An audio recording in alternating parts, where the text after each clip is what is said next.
wrestling fans, thanks for clicking the dreaded D Rose report for the day. Got some breaking news here. After dropping the world title months earlier than expected at WWE's December TLC due to a groin injury, Mark Henry was injured once again at Tuesday's WWE Smackdown taping in Tucson, Arizona. Mark Henry is believed to have suffered a hyperextended knee during his match with Big Show, which is going to be airing tonight on Sci-Fi. Henry, who has been dealing with knee problems and ankles for years, threw a punch without properly planting his foot, I guess. And of course, in the broadcast, it's clear that something went very wrong after Henry just collapsed, like he'd been shot out of a shot in the thigh or something, and immediately exited the ring in pain. They immediately cut to a commercial, and the match eventually ended in a countout. Anyway, Mark Henry was back into the corner, and just all at once he just fell, rolled out of the ring. They really didn't show too much of it, but Daniel Bryan supposedly, according to the script of SmackDown that was circulating online, that the original plan was Daniel Bryan to attack Big Show with a chair. Show supposedly to make a comeback, chokeslam Bryan, leaving him laid out, and the show would end with Henry delivering a big splash to Daniel Bryan. Closing scene, of course, being Bryan just being destroyed in the ring, which will probably end up happening sooner or later. But again, if they're going to wrestle in a steel cage, those two big guys cannot climb over that steel cage and come out. So I would suspect those two would be fighting. Daniel Bryan would go up and over the cage while they're not paying any attention. He would win the match. But I think Mark Henry's going to be out for a while because, like I said, they didn't even show him leaving the ring. He did hit hard on the ground. So I'll let you know more on that when I find out really what happened to him. After doing media appearances for WWE in Abu Dhabi this week, The Miz is now in London for more media. And he's going to be doing a photo shoot for Men's Fitness magazine this morning. Hey, we got him out of the United States now. If we could just keep him out, we'd be all right. While The Miz is in London, The Rock arrives in Mexico today to do media appearances for pushing Journey 2, which I've seen some reviews on Journey 2, and they didn't like it too well.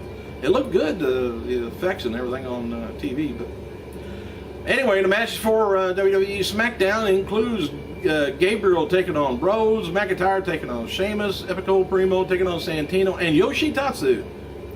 A non-title match. DiBiase taking on Hunico, Riley taking on Clay, Oksana and Natalya, and then taking on... Oksana finally gets in the ring, by the way. Lovely little lace outfit. Big Show taking on Mark Henry in the main event. But I tell you, and her entrance theme, Oksana, it's the saxophone thing. Cracks me up whenever I hear it. But what really got me, and it's the funniest thing I've seen in a while, is the backstage deal with Natalya, and of course Teddy Long's talking to Oksana. And Oksana, it's just funny. You got to see it. Well, you will see it if you watch the show. WWE film crew is going to be present for DiBiase Posse party at St. Louis, and after Sunday's, well, no, it was before the Royal Rumble, I guess. Ted DiBiase be there. He did do a match tonight and had his wrist and hand all taped up real heavy, but of course he got his hand destroyed on there. So I don't know what, he'll be there, but I'm not sure whether he's going to be out for a while. Hey, I wanted to throw this out at you. Birthdays, I didn't see hardly anybody's birthday today, but first, 1993, WWE Hall of Famer Andre the Giant died at only 46 years old. Born in France, Andre quickly lived up to the future Giant mantra by reaching 6'3", 240 pounds by the age of 12 years old. He began associating with professional wrestling at the age of 18, having met the local promoter in Paris who trained him. He quickly became renowned for his immense size and worked promotions across Europe, Africa, and Asia. And in 1970, he began working in Japan and quickly making a name for himself there as well. Though it was here where he first officially was diagnosed with acromegaly.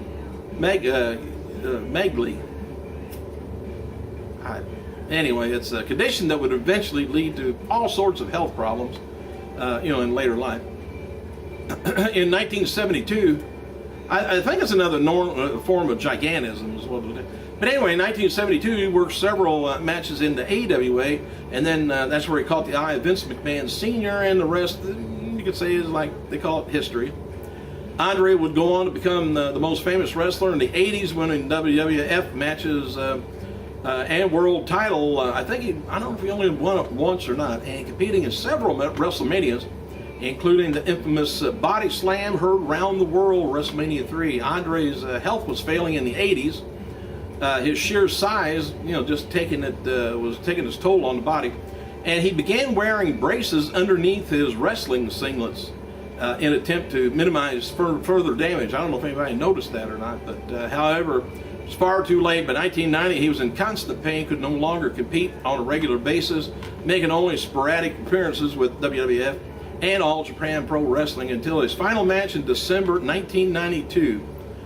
Andre the Giant died of congestive heart failure while he was in Paris attending his funeral of his father. Had Andre's condition been diagnosed earlier, it was possible that his condition would have been treated much like the Big Show was, who also suffered from the same disease. Acromegaly, maybe? All right, TNA had held tryouts in the Capitol FM Arena in Nottingham yesterday before their live event. One of the wrestlers trying out was Marty Schroll, a friend of Magnus. TNA also announced the following week for Impact is going to be taped in the UK, and it's going to be the return of Hulk Hogan. Sting will name Bobby Roode's opponent for the World Heavyweight title match at Against All Odds, and Tara is taking on Knockout Gail Kim for a non-title match. The feud continues between Garrett Bischoff and Eric Bischoff. And coming out of last night's TNA Impact, there was an updated on the card for Against All Odds. So far, we got it as TNA Tag Team Champions, Samoa Joe and Magnus taking on Morgan and Crimson. TNA X Division is going to be Shelley and Aries. And the knockout match is going to be Tara and Gail Kim. Challenge match is Kazarian and AJ Styles. X Division #1 contender match, Zema Ion, Jesse Sorensen. Now catch this. There's a little bit of real life coming into play. According to TMZ, that's in everybody's business, WWE superstar David Otunga, he was in court on Thursday on behalf of a man who claimed he was wrongfully terminated and denied unemployment benefits from his former job. Otunga and the man appeared in front of the New York Department of Labor and won the case. The man now will get his unemployment benefits, probably, grandfathered in from back whenever he first applied. Otunga graduated from Harvard Harvard Law School, and he worked the case for free. And according to early numbers from WWE, the 2011 TLC pay-per-view did under 200,000 buys. Before the event was featured, before the event that featured CM Punk versus The Miz and versus Alberto Del Rio, the company officials were expecting to be the lowest buy rate of the year, but it looked like it did a little bit better than they expected. Isn't that awful? Hulk Hogan, he competed in his first match since October, Impact Wrestling at 2012 Maximum Impact 4 tour in Nottingham, England, Thursday. After the main event match of Bobby Roode taking on James Storm ended in a disqualification, a 6-man tag match was setting up Hogan, Storm, Sting taking on Roode, Ray, and Angle. Hogan took no bumps, by the way, and the opposition sold his offense.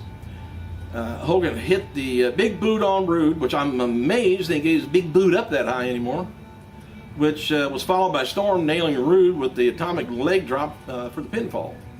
The official Twitter feed for Impact Wrestling has announced that Velvet Sky Kazarian, Christopher Daniels will be appearing at the Entertainer Toy Store, Stratford City, London on Friday, 4 to 6 p.m. for you guys over in England type area.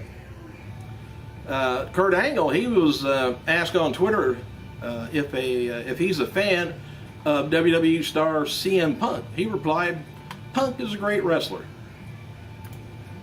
Nice. All right, The Rock's Fast 5 was listed as the single most pirated 2011 movie on the internet and estimated at 9.3 million downloads worldwide. Don't know if I mentioned that yesterday or not, but I think I did. So I better get the hell off of here. But any questions or answers, leave them on the comments. I gotta go.